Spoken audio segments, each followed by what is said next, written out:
지난주 모 방송국의 PD수첩인가에서 어떤 언론사 또 어떤 호텔 사장의 그 부인의 그 자살 사건을 재조명하면서 그 나라가 좀 시끄러웠는데요. 참 이렇게 상위 뭐 0.1% 안에 드는 사람들의 그 삶이 얼마나 피폐한가, 얼마나 고통스러운가를 볼 수 있는 그런 장면이었습니다. 더 참담한 것은 그 남편의 폭력과 그런 그 권력에 대항해서 죽음으로 맞서면 어느 정도 자기 억울함이 해소될까 했는데 그 죽음마저도 왜곡되고 또 그 죽음으로 알리고자 했던 그 실상도 드러나지 않는 그런 상황이죠. 경찰과 검찰마저도 명백하게 드러난 CCTV를 사주가 원하는 방식으로 해석을 해가지고 하고 있는 그런 모습들을 보면서 국가의 공권력마저도 마음대로 조종할 수 있는 그 권력자를 대항해서 그 아내가 얼마나 싸우는데 고통스러웠을까를 생각해 봅니다. 뿐만 아니라 그 친정 어머니의 그런 가슴 아픈 그 내용이 지금도 이렇게 뇌리에서 벗어나지 않는데, 딸이 그렇게 고통스러워하는 줄을 모르고 네가 잘하면 내 남편이 사위가 너의 그 마음을 돌릴 거다. 좀만 더 참고 잘 견디었으면 좋겠다. 라고 했던 것이 그렇게 후회가 된다라고 하면서 눈물을 짓는 그 친정 어머니의 모습을 보면서 참 고통스러웠던 것 같아요. 법학자이자 프랑스 개혁교회의 총회 임원으로 활동했었던 자크 엘률이라고 하는 사람이 있습니다. 자크 엘률이라는 사람이 이렇게 얘기했어요. 대량 생산과 대량 소비, 도시화와 정보화를 거치면서 인간과 인간의 존엄성도 대상과 수단으로 바뀌고 그에 따라 조작 가능한 물건이라는 개념이 파고들었다. 과학과 기술, 효율성이 우세한 사회에서는 정의나 자유나 평등 같은 가치들은 그것들의 부재나 무용성을 가리는 헛된 구호로서 존재할 따름이다. 이해가 됩니까? 그러니까 이 세상에서 과학과 기술, 효용성, 돈을 더 중시하는 그런 사회가 되면 사람들에 대해서 정의로워야 된다, 자유로워야 된다, 평등해야 된다라고 하지만 그것은 그렇지 못한 사회를 가리기 위한 구호 정도로만 사용되고 있다는 거예요. 이분이 1960년대 한 얘기입니다. 따라서 어떤 정치적 결정이나 법 속에 그러한 가치들이 있다고 생각하거나 정치가 그런 가치들을 구현해야 한다라고 주장하는 것은 커다란 위선이며 엄청난 재앙을 부를 수 있다. 무슨 말인지 아시겠어요? 그러니까 어떤 정치적인 결정이나 또는 우리가 입법하는 입법 과정 속에 어떤 정의나 또는 어떤 그 평등이나 어떤 자유라고 하는 그런 가치들을 담을 수 있다고, 그것을 또 그래서 정치가 그걸 구현해 내야 된다라고 주장하는 것은 위선이면서 엄청난 재앙을 부를 수 있다라는 거예요. 그러면서 이렇게 얘기합니다. 설마 민족끼리 총을 거두겠는가? 설마 킬링피드와 같은 그런 야만적인 행위가 다시 일어나겠는가? 설마 자기 국민에게 총을 겨누는 쿠데타를 누가 일으키겠는가? 설마 아우슈비츠나 같은 그런 집단 수용소 같은 비인도적인 처사를 하겠는가? 자, 그러나 이 모든 일들이 정의와 자유와 평화의 이름으로 자행되었음은 누구나 잘 알 수 있는 거다라는 거예요. 그런 일을 하면서 정의와 자유와 평화의 이름으로 이런 설마 했던 일들을 자행했었다는 거예요. 자, 그래서 설마를 믿고서 적절한 시기에 적절하게 대처하지 못한 이상주의적 지도자들이나 시민들은 가혹한 대가를 치르게 된다라는 겁니다. 무슨 말인지 이해하시겠죠? 설마를 믿고서 사람들은 선해, 사람들은 이렇게 할 거야. 정치가 세상을 바로잡을 수 있어. 등등의 수많은 낙관론적인 그 견해를 드러내면서 설마한 사람들은 그래서 적절하게 해야 될 때 적절한 대처를 하지 못한 사람들은 그런 이상주의자들을 시민들은 혹독한 대가를 치르게 될 거다라는 거예요. 자기 위안을 위한 정치적 착각이라는 길을 통해서 자기 위안을 위한 정치적 착각이라는 길을 통해서 전체적인 국가는 시민들의 효율성을 노예로 바꿔버렸다. 시사하는 바가 커요. 열왕기 2장을 보면서 이 자크 엘률의 말을 다시 떠올려 봅니다. 우리 시대의 친정어머니처럼 네가 잘하면 될 거야 라고 하면서 적절한 시기에 적절한 대처를 하지 못해서 딸을 죽음으로 내몰았던 것처럼 적절한 시기에 적절한 대처를 하지 않으면 설마 그러겠어? 설마 아도니아가 또 반역을 하겠어? 그래서 솔로몬 왕 아도니아가 많이 양보했잖아. 그 정도는 들어줄 수 있지 않겠어? 라고 밧세바가 나간 거예요. 자, 오늘 우리의 생각들을 이 말씀에 비추어서 또 우리 자신들을 보고 하나님 나라를 지켜나가고 세워나가는 것이 얼마나 큰 용기와 담력과 지혜가 필요한지를 다시 한번 배우게 됩니다. 이 주석가들은 밧세바의 행동뿐만 아니라 여기 나와 있는 인물들에 대해서 뭐 이러쿵저러쿵 수많은 얘기들을 하는데 제대로 본 사람들이 별로 없어요. 이 밧세바의 행동을 긍정적으로 보는 사람은 밧세바가 이번 기회에 아도니아를 없애버리려고 이렇게 일부러 그렇게 했다 라고 생각하는 사람이 있는데, 부정적으로 보는 사람은 이제 정치적인 착각이다. 자크 엘률이 얘기한 것처럼 그와 같은 방식으로 설마 이렇게 한 것으로 보는데, 굉장히 진지한 것을 보고 또 솔로몬 왕이 밧세바를 책망하는 것, 그럼 요압을 위해서도 아비아달을 위해서도 구하십시오라고 얘기하는 것을 보면 이 밧세바는 정치적인 착각에 빠져 있었던 것이 분명합니다. 그러니까 선한 사람이라고 그래가지고 항상 바른 결정 행동을 하는 건 아니에요. 늘 하나님의 말씀에 비추어서 자기를 비추어 봐야 되는 거죠. 밧세바는 설마 또다시 아도니아가 반역하겠는가? 이미 또 그 스스로 아도니아가 여호와께서 솔로몬을 왕으로 세웠다. 솔로몬이 왕된 것은 여호와께로 말미암은 거다. 라고 한 고백까지 했는데 그가 또다시 그렇게 할까? 이 정도의 자비는 베풀어 줄 수 있는 것이 아닌가? 그렇다면 사람들은 이 솔로몬이 참 자비로운 왕이구나. 이렇게 사람들에게 칭송을 듣지 않을까라는 생각을 하게 된 거죠. 자, 우리도 이런 착각에 빠질 수 있어요. 우리가 조금 더 양보하고 조금 더 저 사람들의 어떤 요구를 들어주고 인내하고 포용한다면 저들도 회개하고 돌아올 것이다. 교회가 잘못을 눈 감아주고 그저 좋은 말로 격려하면 다 될 거다. 라고 하면서 회개하지도 않았는데 먼저 용서를 선포하고 그들을 포용해주면 정치적인 착각에 빠질 수 있다라는 겁니다. 우리는 자유와 정의와 평화를 얘기하고 교회와 하나님 나라와 선교를 얘기하는 사람들이 수많은 좋은 명분들을 가지고 있으면서 오히려 하나님 나라를 부셔뜨리는 그런 일들을 하고 있음을 보고 있습니다. 그래서 오늘 우리 본문을 통해서 왜 그런 일들이 벌어지고 어떻게 그런 일들을 막아낼 수 있을까?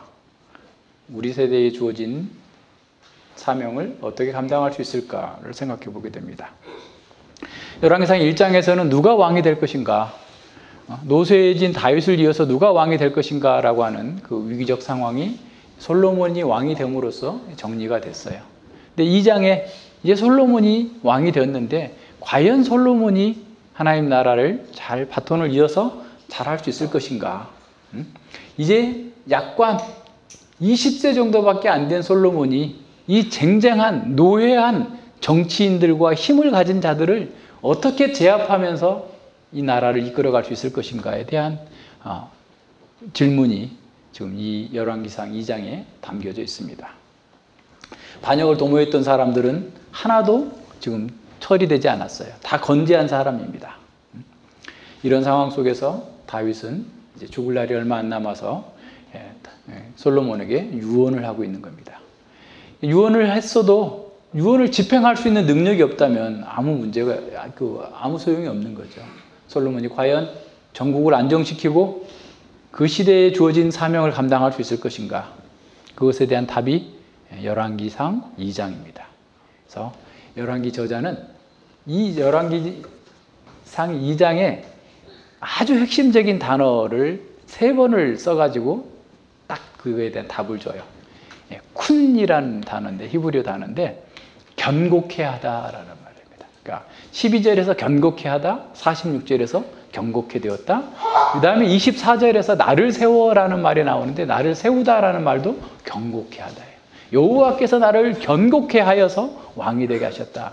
그래서 견고케 하다, 견고케 하다, 견고케 하다라는 말을 3번을 사용해가지고 솔로몬을 통해서 하나님 나라가 더 견고케 되었다라는 말을 보여주고 있어요. 근데 이 말은 사무엘 하 7장에 나와 있는 다윗 언약에 견고케 하다라는 말의 반복입니다. 다시 말하면 다윗 언약의 성취를 보여주고자 하는 거예요. 이해하시겠죠?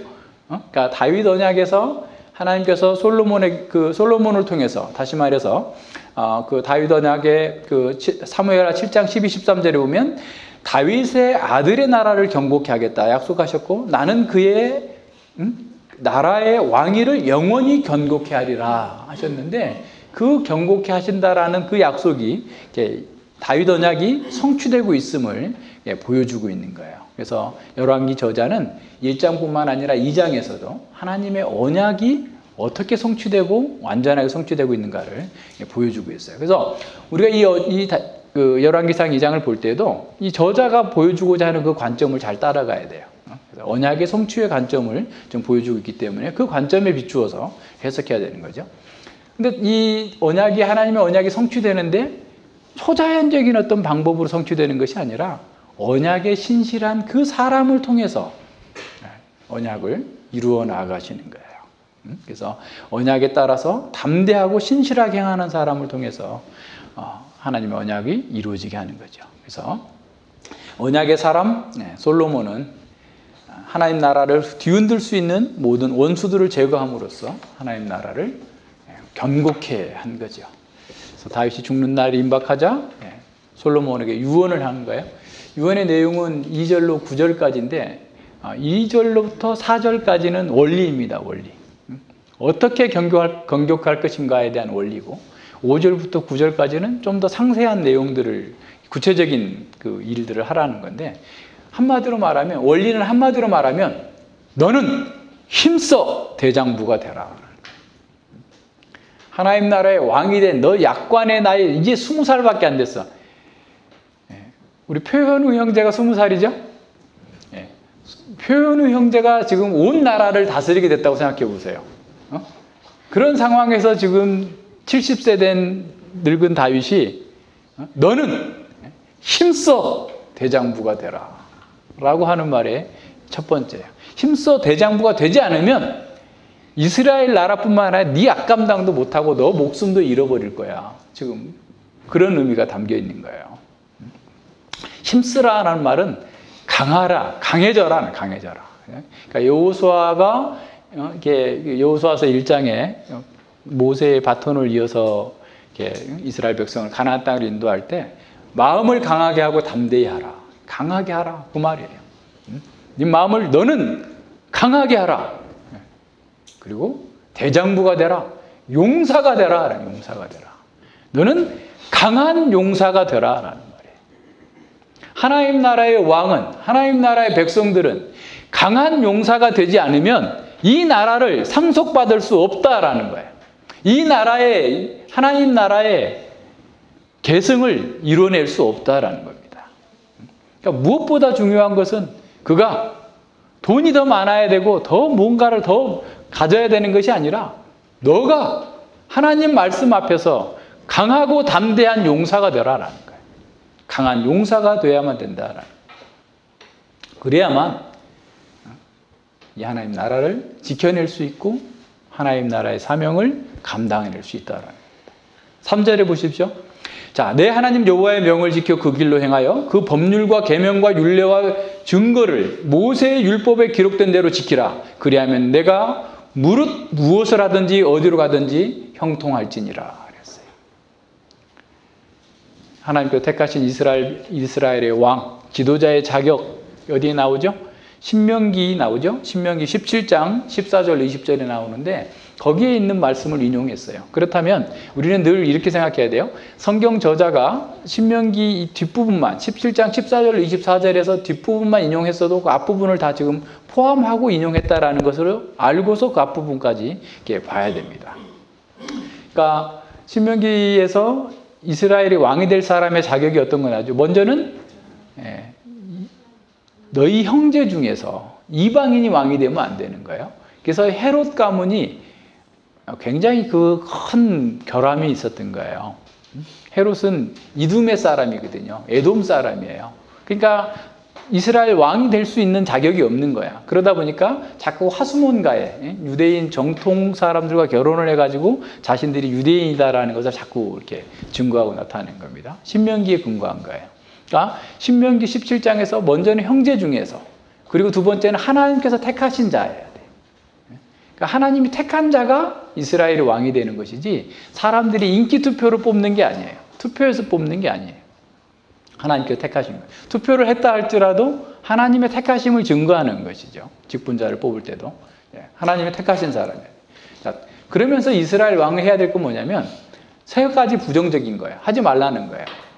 말을 많이 두지 말라. 군사력을 의지하지 말라. 두 번째, 아내를 많이 두지 말라. 뭐 쾌락을 추구하지 말라 그 말이 아니고 외교력을 의지하지 말라는 거예요. 그러니까 자꾸 이제 외국에 있는 사람들과 이렇게 결혼을 해가지고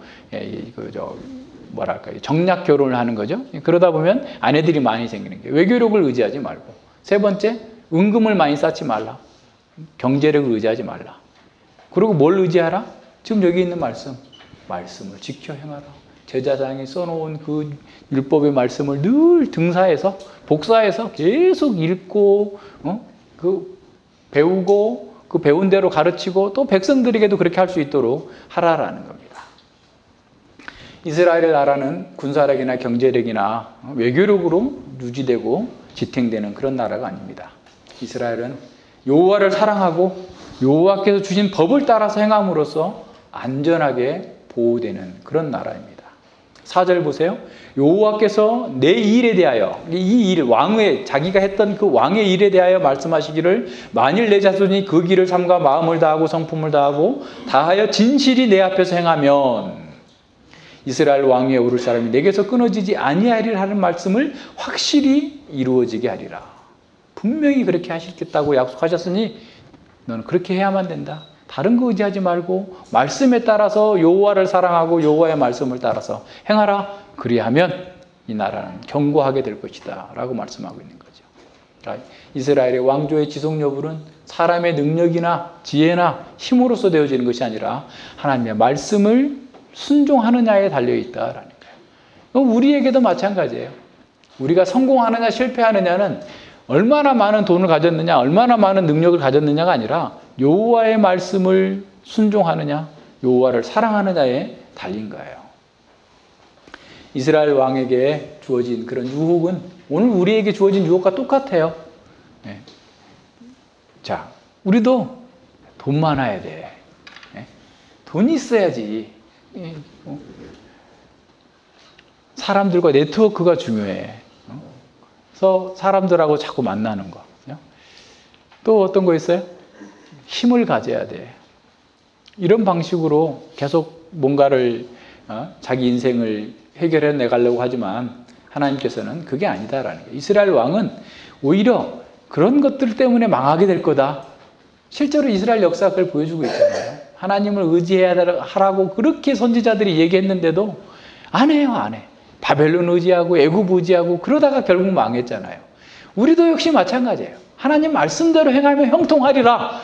주어졌어요. 못 들은 것도 아니에요. 시간마다 맨날 듣는 소리가 귀에 딱지가 않을 정도로 들었는데 막상 어떤 문제가 생기면 말씀대로 안 하는 거예요.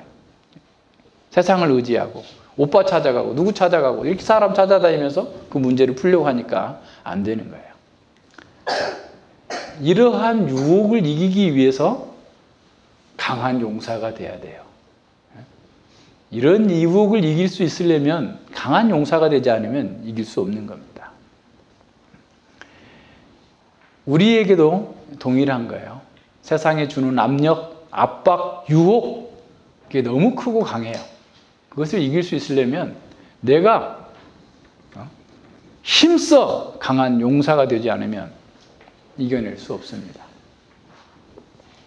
5절과 9절에 보면 당장 취해야 될 조치들을 이렇게 명령합니다. 어떤 비평학자들은 이 솔로몬은 아주 잔인한 사람이야. 자기 아버지가 하지 말라는 것을 한 거야. 아도니아 죽이란 말 안 했는데 죽였고, 아비아달 추방하지 말라 그러는데 추방하란 말 안 했는데 추방했고, 바실레의 아들한테는 잘해주라니까 잘해주지도 않았고, 또 그 다윗은 굉장히 간교하게 말이지 자기가 죽였어야 되는 거를 또 다 자기 아들한테 미뤘어. 뭐 이러면서 이 잘못 해석하는 사람들이 많아요. 네, 전혀 그렇지 않아요. 잘못된 거예요. 본문을 잘못 읽고 있는 거예요. 잘못된 해석을 하고 있는 겁니다. 성경 전체의 문맥과 당시 문맥적 상황을 고려하지 못했기 때문에 그런 겁니다. 우선 보세요. 70세 된 다윗이 20세 된 아들한테 왕위가 지금 어떻든 이렇게 이양이 된 상황인데, 반역을 도모했던, 쿠데타를 도모했던 세력들은 여전히 건재해요. 여전히 제사장으로 섬기고 있고 여전히 군대 장관이에요. 이런 상황 속에서 그들이 회개했거나 그들이 잘못을 인정하고 솔로몬에게 무릎 꿇지도 않고 있는 상황이에요. 다윗의 입장에서 이들을 그냥 둔다면 무슨 일이 일어날지 몰라요. 솔로몬이 어떻게 그것을 당해낼 수 있을지 알 수 없는 상황입니다. 지금은 다윗이 살아있으니까 저들이 정중동 가만히 있지만 다윗이 죽고 나면 두고 보자, 이러고 벼르고 있을 상황인 거예요. 다윗은 누구보다도 잘 아는 사람입니다. 이들이 충성 맹세했다 할지라도 믿을 수 없는 거예요. 왜냐하면 다윗은 그들의 요압의 시므이의 인간됨을 너무나 잘 알고 있어요. 그동안 그들 때문에 겪은 고통이 얼마나 큰지 자기가 너무나 잘 알고 있는 사람이에요. 산전수전 다 겪은 벽전노장입니다. 그래서 다윗은 솔로몬을 견고케 되기 위해서, 솔로몬 왕국이 견고케 되기 위해서 메시아의 나라를 이루어 나가기 위한 준비를 하기 위해서라면 하나님 나라를 대적하는 세력들을 제거해야만 된다라는 사실을 유언을 통해서 말해주고 있는 거예요. 군대 갔다 온 사람, 말년 병장이 신임 소대장 왔는데 밥풀떼기, 저거 아무것도 모르면서 말이야. 그런 말 하는 거 들어보셨죠? 그렇게 무시하잖아요. 장교 무시해요. 장교인데, 장교로 지금 소대장으로 왔는데 말년 병장이 제가 뭐 한다고, 내가 얼마나 그동안에 고생하면서 했는데 저거 뭐 반말해. 얼마 전에 아마 사고 한번 났죠? 장교가 죽였다나 병장이 죽였다나 하여튼 장교를 죽였어요. 그러니까 자기가 이게 다 기득권을 갖고 있는데 신임이 이제 뭐 약관에 20살짜리 왕이 돼가지고 저거 뭐 까불고 있어. 내가 얼마나 지금 내 평생의 전장에서 누린 싸운 그 관록이 얼만데 하면서 무시할 수 있는 거. 다윗도 무시하는데 솔로몬 저까지 저게 뭐야? 저 요압이 생각하지 않겠어요? 다윗이 왜 그걸 몰랐겠어요? 그죠? 저 우환들을, 화근들을 두고 있으면 결코 이 나라가 완전치 못할 거다라는 사실을 누구보다도 잘 알고 있었던 거예요. 그래서 우리는 성경을 해석을 할 때 주의해야 될 점이 어떤 거냐면, 어떤 문자적인 어떤 정밀성에 집착하게 되면 본문의 의도를 놓치게 돼요. 가령 바실레의 아들들에게 선대하라고 그랬는데 이 본문에서는 선대한 내용이 나오지 않는다. 그래서 다윗은, 솔로몬은 죽이라는 것은 금방 죽였는데 선대하라는 것은 안 했다. 이게 무슨 다윗의 솔로몬의 큰 문제처럼 얘기하고 있어요. 근데 그것은 자신들의 무지를 드러내는 어리석음인 겁니다. 잘 보세요. 자, 다윗은 이것을 유언하면서, 초등학생한테 유언하고 있는 게 아니에요. 네가 해야 될 일, 아침에 일어나서 몇 시에 뭐 하고 이렇게 하고 리스트를 주는 거, 이런 식으로 지금 주고 있는 게 아니에요. 어떻게 하고 있는 거예요? 보세요. 여기 6절에도 보세요. 내가 지혜가 있는 자, 넌 지혜롭게 행하라. 라고 얘기하고 있죠. 그 다음에 보세요. 지혜롭게 행하라고 그러고 나오고, 그 다음에 9절에 보면 너는 지혜 있는 사람인즉 이라고 얘기하고 있어요. 무슨 말입니까? 솔로몬은 초등학생이 아니고 왕이 될 만한 그런 지혜를 갖고 있는 사람이에요. 그러니까 모든 것을 리스트대로 다 이렇게 하라고 준 게 아니고, 왕으로서 국가의 안정을 위협하는 요소들은 제거하고 국가를 안정시킬 수 있는 일은 뭐든지 다 하라라는 거예요. 다윗은 하나님 나라를 해칠 수 있는 모든 일들은 네가 지혜롭게 알아서 다 제거하라. 지혜롭게 하라라는 말 속에는 치밀하게 하라라는 말이 치밀하게 하라. 나라를 위태롭게 할 수 있는 모든 세력들과 행동들에 대해서 잘 분별해서 지혜롭고 완전하게 제거해서 나라를 굳건하게 세워라라는 거예요. 어설프게 대충 이런 사람 저런 사람 다 용납해주고 좋게 좋게 하는 거지 라고 하면서 하지 말고 지혜롭게 행동하라라는 거예요.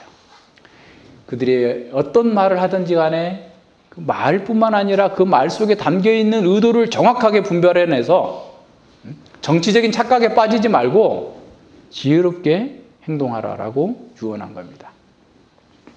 그러니까 잘못 해석하는 사람들은 문자적인 거죠.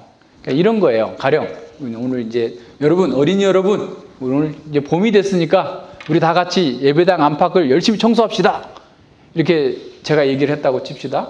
다 열심히 다들 청소를 하고 있는데 서연이는 창문을 딱 닫고, 또 우리 은혜는 키가 크니까 여기 있는 냉난방기 필터를 꺼내가지고 막 닦고, 혜성이는 저 화장실 변기도 막 닦고 막 뚜껑도 닦고 정연이도 뭐 하고 다 같이 이렇게 막 하는 거예요. 근데 여튼 옆에 있던 조금 우리 가운데는 없는 조금 떨어진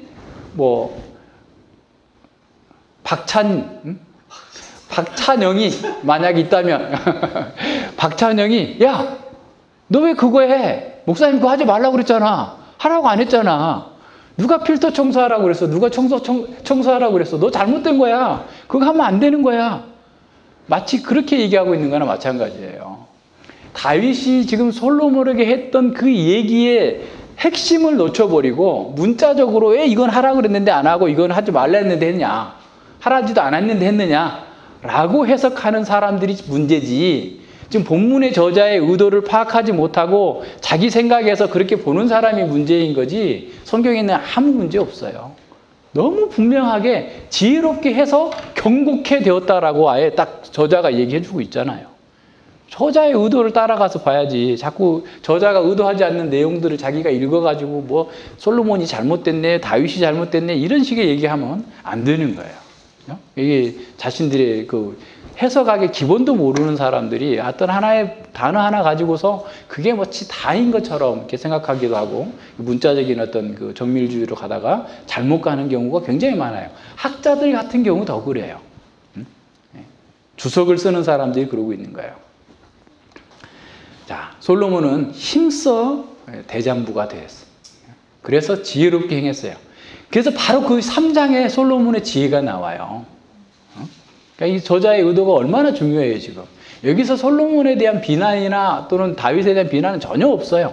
오히려 다윗의 유언을 종합적으로 해석해서 그 유언을 정확하게, 분명하게 해결해서 나라를 굳건하게 세웠다. 오히려 솔로몬이 지금 하고 있는 행위를 저자는 칭찬하고 있는 겁니다. 아주 주어진 임무를 충실하고 지혜롭게 행했음을 보여주는 겁니다. 이것이 하나님께로부터 기름 부음을 받은 그런 합법적인 왕이 해야 될 일이죠. 하나님 나라가 견고히 세워져야만 솔로몬을 통해서 그리스도의 나라가 이루어지고 오늘 우리에게까지 구원이 이루어지는 그 뜻이 이루어져야 되기 때문에 그렇게 되는 겁니다. 솔로몬이 무슨 잘나서 솔로몬이 특별히 이뻐서가 아니라 하나님 나라를 위한 거예요. 따라서 하나님께 속한 사람은 모두가 다 누가 되었든지 간에 적법한 왕으로 하나님께 세움을 받은 솔로몬에게 충성 맹세를 하고 충성을 해야 되는 거예요. 이것은 정치적인 문제가 아니라 하나님 나라, 하나님께 순종하는 그런 문제입니다. 만약에 누구라도 솔로몬에게 충성하지 않는다면 그는 하나님을 대적하는 자로 하나님 나라에서 제거돼야 돼요. 그래서 아도니아와 그를 따르는 자들, 하나님 나라를 반역했던 그런 사람들은 반역죄로 다스려져야 되는 겁니다. 사형에 해당하는 대역죄예요. 나라의 안전을 위협하는 세력들은 진정한 회개가 없는 한 그들은 그 나라에서 제거돼야 됩니다. 자, 그것을 지금 다윗이 얘기한 거예요. 그걸 따라서 이제 진행이 돼요.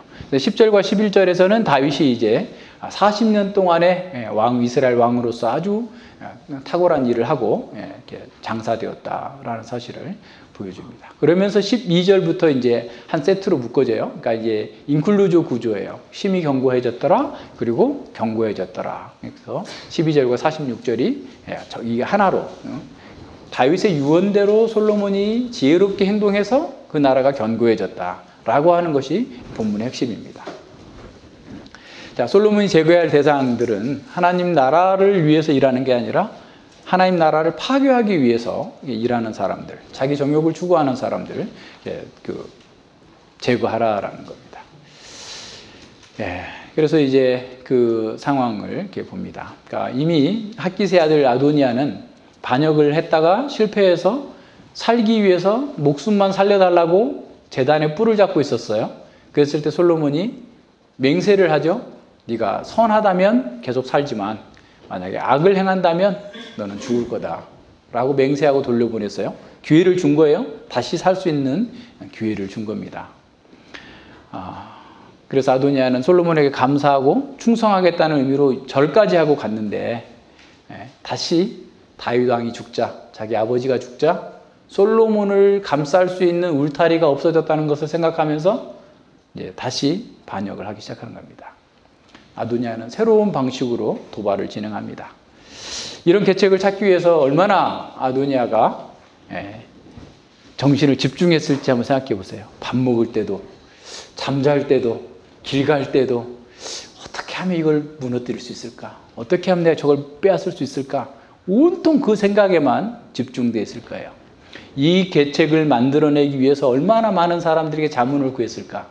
이 계책을 만들어내면서 얼마나 많은 사람들을 또한 자기 배경으로 끌어들이려고 노력했을까? 이 모든 것들이 성공한다면 그 다음에는 어떻게 할까? 모든 계획들을 다 세우고 밧세바를 찾아가는 거예요. 밧세바한테 찾아가서 말합니다. 15절과 16절이에요. 당신도 아시는 바오니와 이 왕위는 내 것이었고 온 이스라엘은 다 얼굴을 내게로 향하여 왕을 삼으려 하였는데 그 왕위가 돌이켜 내 아우의 것이 되었음은 여호와께로 말미암습니다. 내가 한 가지 소원을 당신에게 구하오니 내 얼굴을 괄시하지 마옵소서. 밧세바가 가로되 말하라. 가로되 청컨대 솔로몬 왕에게 말씀하여 저로 수넴 여자 아비삭을 내게 주어 아내를 삼게 하소서. 왕이 당신의 얼굴을 괄실치 아니하리다. 솔로몬이 왕으로 등극할 때 결정적 역할을 했던 밧세바를 사용해서 솔로몬을 왕위에서 끌어내리고자 하는 계책을 쓰는 거예요. 보통 사람이 아니에요. 여러분, 이 세상이 지금 돌아가는 게 그냥 그렇게 호락호락하고 단순하게 돌아가는 게 아닙니다. 말 들어보면 언뜻 보면 그 정도는 좀 해줘야 되지 않을까? 우리도 그 생각하잖아요. 우리가 순진하니까 그런 거예요. 근데 그 내막을 살펴봐야 됩니다. 자기가 왕자를 포기했다. 이 정도는 좀 보상을 받아야 되지 않겠느냐. 이 정도는 좀 솔로몬이 해주라고 좀 당신이 얘기하면 당신 말은 솔로몬이 거절하지 않을 거다. 그러니까 밧세바도 그래 그러네. 그럼 내가 얘기해 줄게. 이렇게 생각한 거예요. 근데 아도니아의 말을 잘 들어보세요. 분석해 보세요. 아도니아는 먼저 자신이 왕이 됐어야 된다라는 사실을 아예 전제로 깔고 있어요. 왕위는 내 것이었고 자신이 왕이 계승설 일이었고 그래서 내가 왕 되는 게 내가 너무 맞는 건데 안 됐어. 부당하다. 이거 들어있어요. 그게 그 말 속에 포함되어 있어요. 그러나 이스라엘의 왕위 계승은 하나님께서 택하신 자라고 그랬지 육신에 난 순서로 된다는 말이 없어요. 신명기에서도 어디에서도 그죠? 뿐만 아니라 보세요. 아도니아는 모든 이스라엘의 얼굴이 자신을 향했다는 거예요. 그러니까 모든 이스라엘 백성들이 내가 왕이 되기를 바랐었다. 나를 왕 삼으려고 했었다. 과장하는 거죠. 무슨 온 이스라엘이 그랬어요. 이스라엘 백성 전체가 그런 적 없잖아요. 자기 주변 사람들이 그런 거죠. 이런 말 속에 자신의 권리를 주장하고 있어요. 아도니아는 여전히 자신이 왕이 되어야 한다는 생각을 버리지 못하고 있음을 나타내 보이고 있습니다. 아도니아는 이렇게 말한 거예요. 밧세바에게 이 왕자는 내 것이었습니다. 당신도 아시지 않습니까? 온 이스라엘 백성이 다 나를 지지하지 않았습니까? 아도니아가 솔로몬에게 주어진 왕위가 여호와께로 말미암았다라고 말할 때조차도 그 마음속에는 억울함과 분노와 좌절이 가득 담겨 있었을 겁니다. 반역한 자신을 살려준 솔로몬에게 감사하기는커녕 자신이 왕권을 양보했으니 뭔가 상당한 보상을 해줘야 된다라고 밧세바를 설득하고 있습니다. 나는 나라와 왕자를 양보했습니다. 그런 나를 위해서 솔로몬에게 아비삭을 양보해달라고 얘기하십시오. 밧세바는 정치적 착각으로 아도니아를 동정하게 됐고 그 내용을 솔로몬에게 전달합니다. 그러니까 솔로몬과의 대화를 잘 보면 밧세바는 아도니아의 말을 곧이곧대로 믿었음을 알 수 있어요. 내가 한 가지 작은 일로 왕께 구하겠으니 내 얼굴을 괄시하지 마십시오. 그러나 솔로몬은 아도니아의 불순한 의도를 정확하게 판단해냅니다. 아도니아가 그저 아름다운 동료, 수냄 여자에게 정욕 때문에 그 여자를 요구한 것이 아니었어요. 고대 근동에서 왕의 후궁을 갖는 사람이 다음 왕이 되는 거예요. 왕의 아내와 왕의 처부는 그 다음 왕의 것이 된 거예요. 그것은 곧 나라를 손에 쥐었다라는 의미입니다. 그러니까 압살롬이 백주에 다윗의 후궁들과 동침한 것도 단지 폐륜 행위를 넘어서서 이제 이 나라는 내 것이 되었다라고 하는 선포예요, 선포. 자, 솔로몬은 이런 아도니아의 의도를 정확하게 꿰뚫어 보았습니다. 아도니아는 아비삭을 찾은 후에 다시 한번 왕권에 도전하고자 하는 의도를 드러낸 겁니다. 정치는 명분이라고 하지 않아요? 왕이 계실 서열유리, 출중한 외모와 국민적인 지지, 국가의 중요한 지도자들이 자신을 옹유하고 있고 다윗의 최후의 왕비였던 아비삭마저 자기가 차지했다고 한다면 저렇게 어리고 검증되지 않은 솔로몬에게 이 나라를 맡겨둘 수 있겠는가? 들고 일어날 수 있죠. 충분한 가능성을 가지고 있습니다. 사람들이 다 나를 택한다. 민심이 천심이라고 하지 않았느냐? 다윗에게는 그렇게 말씀하셨을지라도 지금 하나님께서는 백성들을 통해서 나를 왕으로 세우신 것이다. 아도니아 편에서 짜놓은 각본들이 보이지 않습니까? 이거예요, 이거. 솔로몬은 그래서 뒤도 돌아보지도 않고 그를 처단해버립니다. 24절 보세요. 나를 세워 내 부친, 나를 세워 아까 견고케 하여 라는 말. 나를 세워 내 부친 다윗의 위에 오르게 하시고 허락하신 말씀대로 나를 위하여 집을 세우신 여호와의 사심을 가리켜 맹세하노니 아도니아는 오늘날 죽임을 당하리라. 아도니아가 못돼서 개인적인 원한으로 죽이는 게 아니라 하나님 나라를 바르게 세우기 위한 공의의 시행이에요. 하나님을 대적하는 자에 대한 시행으로서 그를 쳐내는 겁니다. 아도니아의 계략은 밧세바를 비롯한 다른 사람들은 정치적 착각에 빠져 있는 사람들은 설득해낼 수 있을지 몰라도 지혜로운 솔로몬은 힘써 담대한 사람, 대장부가 된 이 솔로몬을 넘을 수 없었던 거예요. 그래서 아도니아는 하나님께서 세우신 그 왕에게 죽임을 당하게 됩니다. 잘 살아보겠다고 했던 그 계략이 자기의 목숨을 빨리 죽게 만드는 끔찍한 결과를 가져온 것이죠. 솔로몬의 즉위식이 아무리 성대하게 다 됐다 할지라도 내가 쉴 곳만 잡으면 내가 이 나라의 왕이 될 수 있다라고 하는 것을 포기하지 못하고 끝까지 그 추구를 하다가 죽임을 당한 겁니다. 26절과 27절에 보면 아비아달의 추방 사건이 나옵니다. 아비아달도 역시 그 죄의 형벌로서는 죽임을 당하는 게 마땅한 사람이에요. 하나님 나라를 대적했기 때문에. 그러나 솔로몬은 아비아달을 처정하지 않았습니다. 첫째는 하나님의 기름 부음 받은 제사장이었기 때문에 그렇고, 두 번째는 아버지가 고난당할 때 함께 있으면서 동고동락했던 그런 것들을 감안해 가지고 추방하는 겁니다. 근데 이런 그 추방 사건은 엘리의 아들 홈리와 비느하스가 그 사무엘상에 보면 2장에 보면 범죄해가지고 그 법궤를 가지고 와서 싸우다가 죽어버렸을 때 하나님께서 그 하셨던 그 예언의 성취예요. 그러니까 지금 이 열왕기 저자는 계속해서 예언의 성취, 언약의 성취를 계속해서 반복해서 말씀해주고 있는데, 그래서 죽이는데 이제 그 아론에게는 4아들이 있었어요. 아론에게 4아들이 있었는데 첫 번째 아들은 나답이죠. 두 번째 아들은 누구죠? 아비후고. 세 번째 아들이 누구예요? 엘르아살이에요. 네 번째 아들이 이다말이에요.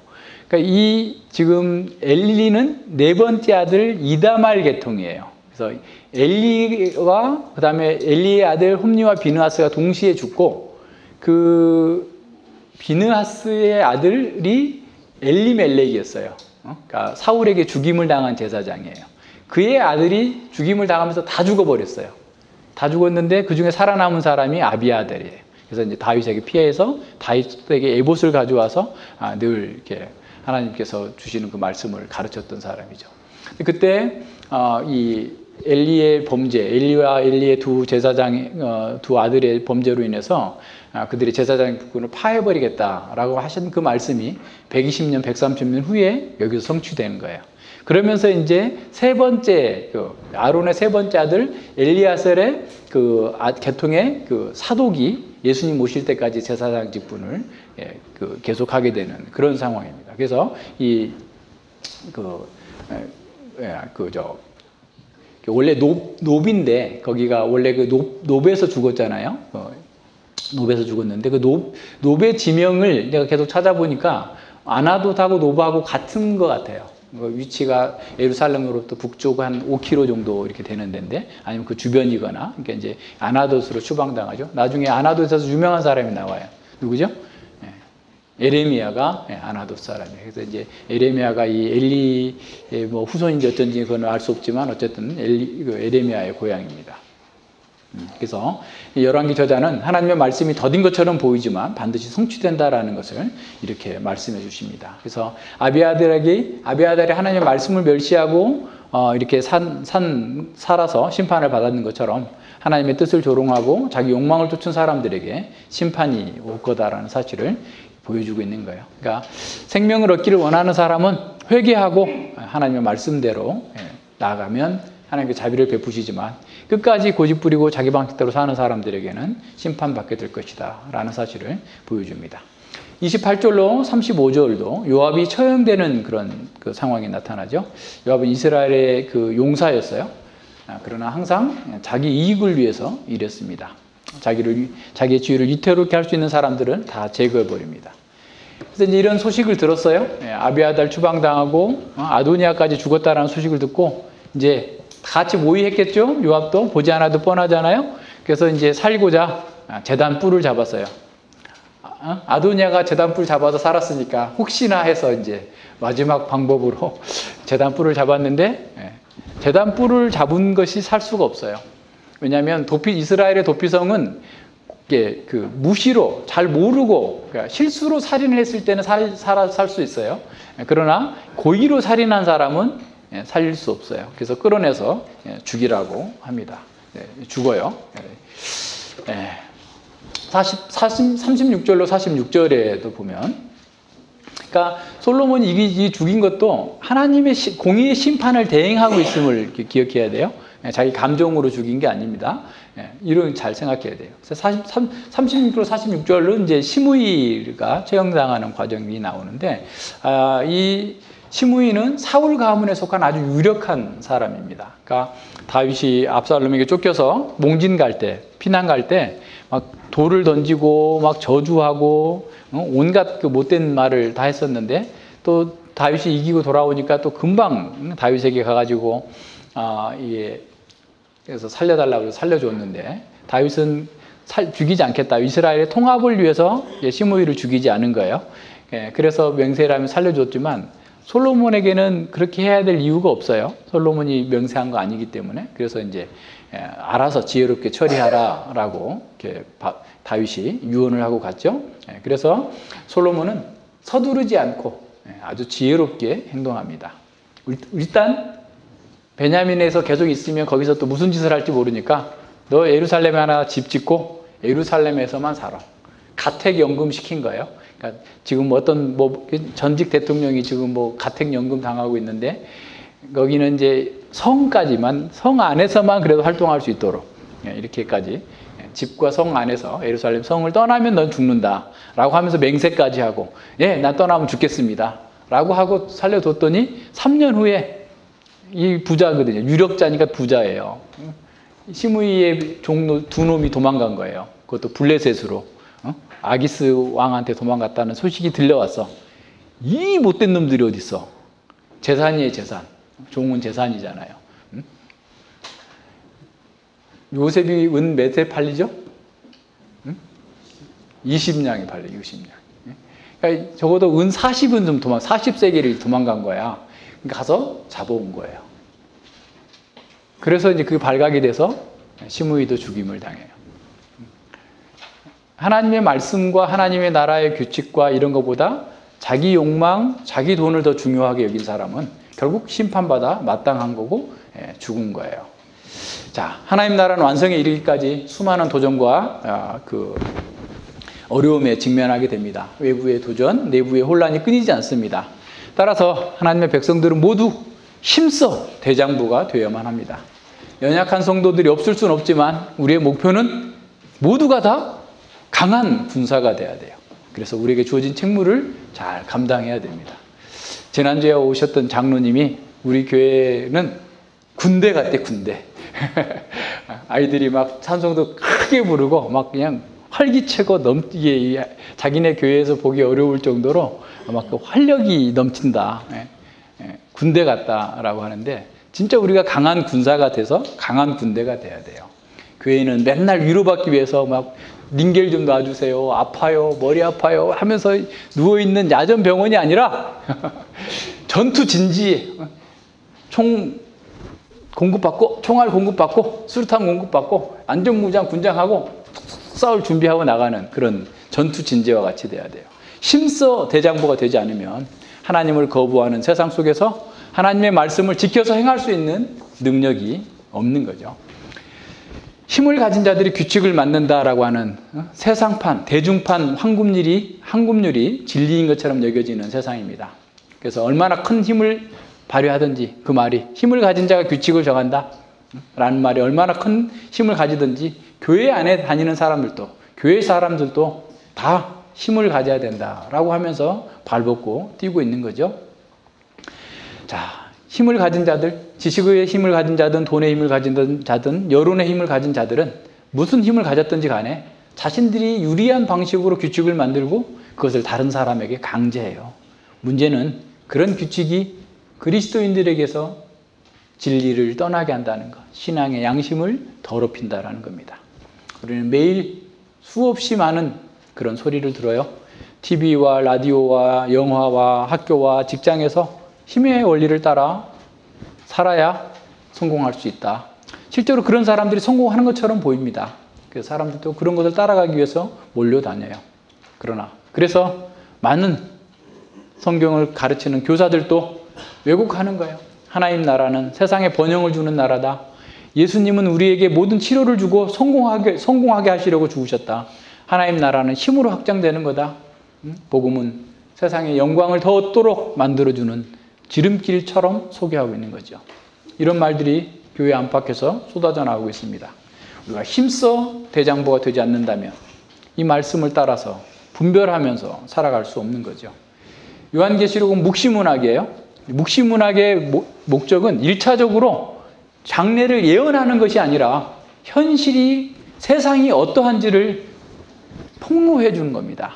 우리 주변의 현실의 참된 실상을 드러내주는 방법이에요. 세상 제국의 문명이 세상 제국들의 그 문명들이 그냥 인간의 어떤 궁극적인 성취고 인간에게 행복과 자유를 줄 것처럼 보여주지만 하늘의 시각으로 볼 때 요한에게서 본 그 실체는 짐승입니다. 짐승. 요한계시록 13장에 보면 묵시문학으로 우리 시대가 어떤지를 보여주고 있어요. 죄국들은 괴물이고 짐승입니다. 바다에서 올라온 큰 짐승은 교만한 말과 참남된 말, 하나님을 모독하는 말로 하나님과 성도들을 회방합니다. 누가 그 흉악한 짐승과 맞설 수 있겠습니까? 땅에서 올라온 짐승이 우상들에게 경배하라고 위협하면서 우상 숭배를 거부하는 사람들에게 매매까지 못하게 하는 그런 상황이 벌어집니다. 누가 그 우상에게 절하지 않고 하나님만을 경배할 수 있겠습니까? 우상에게 경배하지 않는 사람들은 직장에서, 사업장에서 쫓겨날 수 있습니다. 누가 그런 짐승에게 굴복하지 않을 수 있겠습니까? 누가 자신의 부패한 정욕과 자기 연민에서 벗어날 수 있겠습니까? 힘써 대장부가 되는 사람. 너는 힘써 대장부가 되라.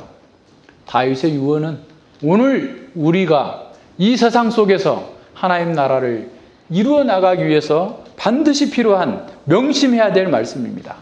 강하고 담대한 성도들, 힘써 대장부가 된 사람들이 짐승의 도전을 이겨낼 수 있습니다. 강하고 담대한 마음으로 주님의 뜻을 행하는 사람들이 강한 용사들입니다.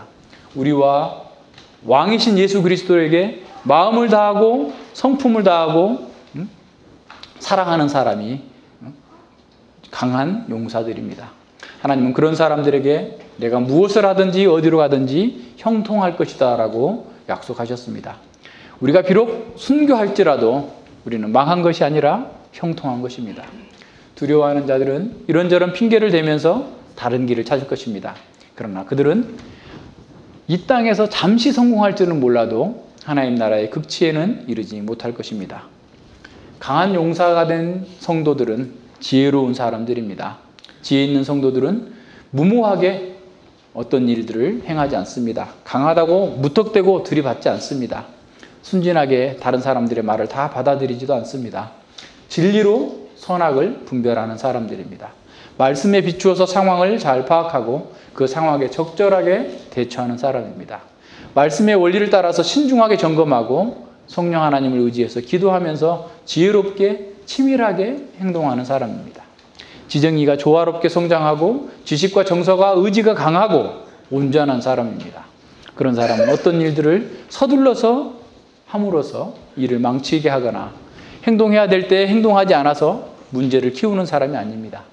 적당한 때를 기다릴 줄 알고 그 상황에 적합하게 벌처럼 날아서 나비처럼 날아서 벌처럼 쏠 줄 아는 그런 신속한 능력도 가진 사람들입니다. 우리가 이런 사람이 되어야 합니다. 적어도 우리는 부족하더라도 우리 다음 세대를 키우는 세대의 지도자들에게는 바로 이런 사람을 세워 나가야 되겠죠. 유대인의 전승에 따르면 나단은 솔로몬의 개인 교사였다고 합니다. 나단 선지자는 어려서부터 솔로몬에게 힘써 대장부가 되라고 그리고 지혜롭게 행하라고 모든 것을 가르쳤을 것입니다. 그래서 솔로몬은 약관의 나이 20살에 이처럼 강하고 담대하고 지혜롭게 신속하게 나라를 안정시키고 하나님 나라를 세워나갈 수 있었습니다. 우리 역시 나단처럼 우리에게 맡겨진 자녀들을 그렇게 훈련해야 됩니다. 연약한 자 징징 짜게 하는 거 안 됩니다. 강하고 담대하게 용사가 되게 키워야지 남자아이들이 징징징 짜면서 엄마 치마끄덕이나 붙들고 있으면서 살면 안 돼요. 그거 부모 책임이에요. 강하고 담대한 용사로 우리 자녀들을 키워나가야 됩니다. 시편 33편 16절로 22절에서 이렇게 말씀합니다. 많은 군대로 구원 얻을 왕이 없으며 용사가 힘이 커도 스스로 구하지 못하도다. 구원함의 말은 헛것이며 군사력은 헛것이며 그 큰 힘으로 구하지 못하도다. 여호와는 그 경외하는 자 곧 그 인자하심을 바라는 자를 살피사 저희 영혼을 사망에서 건지시며 저희를 기근 시에 살게 하시는도다. 여호와만이 우리의 구원자시다. 우리 영혼이 여호와를 바라며 저는 우리의 도움과 방패시로다. 우리의 마음이 저를 즐거워하며 우리가 그 성호를 의지한 연고로다. 여호와여 우리가 죽게 바라는 대로 주의 인자하심을 우리에게 베푸소서. 이것이 우리와 우리의 자녀들의 신앙 고백이 되어야 됩니다. 종교개혁자 마틴 루터는 이렇게 말했어요. 당신의 마음이 집착하고 신뢰하는 것이 무엇이든 그것이 진정한 당신의 신이다. 칼빈 선생님도 그랬죠. 우리의 마음에, 인간의 마음이 우상 공장들이다 라고 그랬어요. 우리가 예배하는 것이 우리가 사랑하는 것이기 때문에 우리가 예배하는 것이 됩니다. 문제는 우리가 예배하느냐 마느냐가 아니라 우리는 이미 예배하고 있어요. 근데 무엇을 예배하고 있느냐? 권력을 예배하고 있느냐? 돈을 예배하고 있느냐? 자기를 예배하고 있느냐의 차이지. 다 예배하고 있어요. 우리가 사랑하는 것을 다 예배하고 있습니다. 우리가 무엇을 예배하느냐의 선택만 다를 뿐이에요. 아도니아는 권력을 예배한 사람입니다. 그는 위대한 왕 다윗의 아들이었고 하나님 나라에 참여해서 모든 외형적인 종교의식에 다 참여한 사람입니다. 하지만 그의 마음은 하나님이 아니라 권력을 사랑했어요. 하나님께서 솔로몬을 이스라엘 왕으로 택하여 세우셨다는 것을 알았지만 그는 하나님의 뜻에 굴복하지 않았습니다. 만약 그가 하나님을 사랑했다면 자기의 권력욕을 이겨냈을 것입니다. 그가 하나님을 사랑했다면 동생인 솔로몬이 아무리 못마땅하고 마음에 들지 않는다 할지라도 그에게 충성했을 것입니다. 하지만 그는 타오르는 권력욕에 사로잡혀서 스스로 왕이 되고자 주변 사람들을 모으고 반역을 시도했어요. 첫 번째 쿠데타 음모가 실패했을 때 그는 살기 위해서 제단불을 잡았었어요. 그러나 솔로몬은 그에게 기회를 주었습니다. 그가 선함이 입증이 된다면 살지만 악하다면 죽을 것이라고 분명하게 선언하고 맹세까지 했습니다. 자신도 동의했어요. 그러나 그의 마음은 그 일로 하나님께 돌아서지 않았어요. 여전히 그의 마음은 하나님이 아니라 권력을 숭배하고 있었던 것입니다. 이렇게 권력을 숭배하는 사람은 실상 자신이 약하다는 두려움 때문에 그런 거예요. 그 두려움에 사로잡혀서 어떻게든 힘을 모으고 어떻게든 권력을 가져야 되겠다라고 얘기하는 겁니다.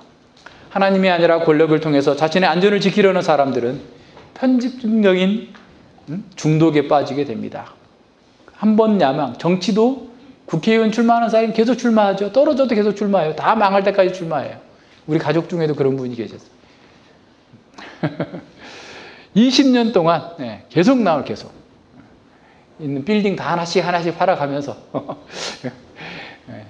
70년대, 80년대 그걸 다 이게 팔아가면서 하는데 중독의 중독. 하나님을 섬기지 않는 사람, 하나님이 아닌 권력을 숭배하는 사람들은 현실을 보지 못해요.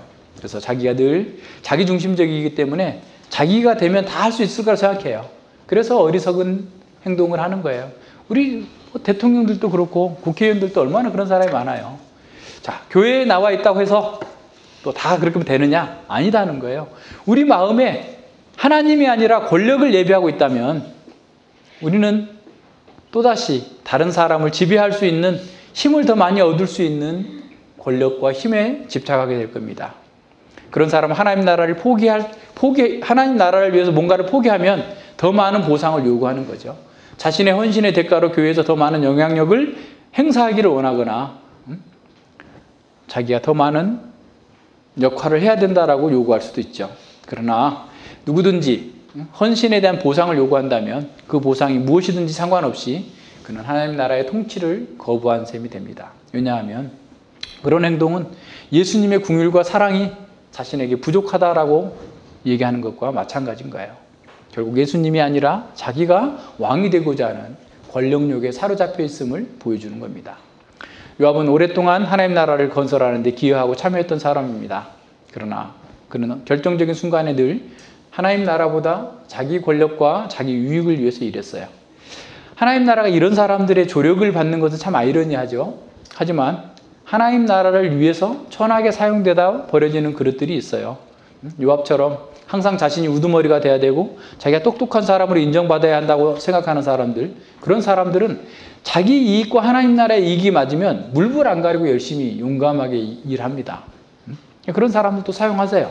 하지만 자기 이익을 포기해야 되는 순간이 오면, 자기 이익을 포기하고 하나님의 뜻에 순종해야 된다면 언제든지 배반하는 거죠.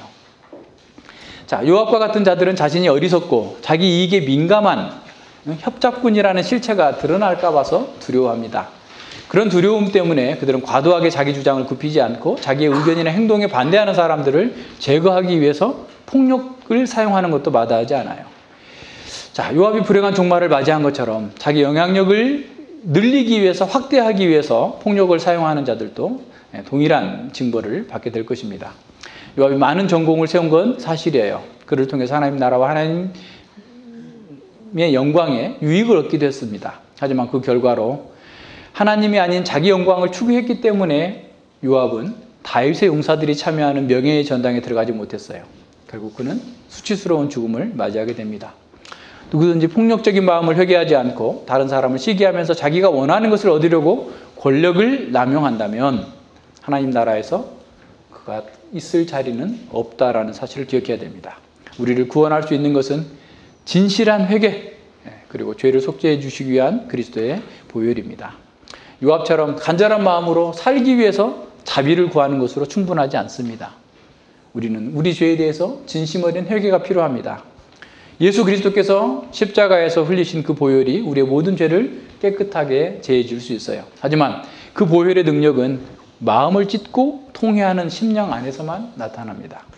그리스도의 보혈이 마음의 죄악을 씻어낼 때에 진정한 믿음의 삶이 이루어지고 거룩한 삶이 시작되고 참된 예배가 시작됩니다.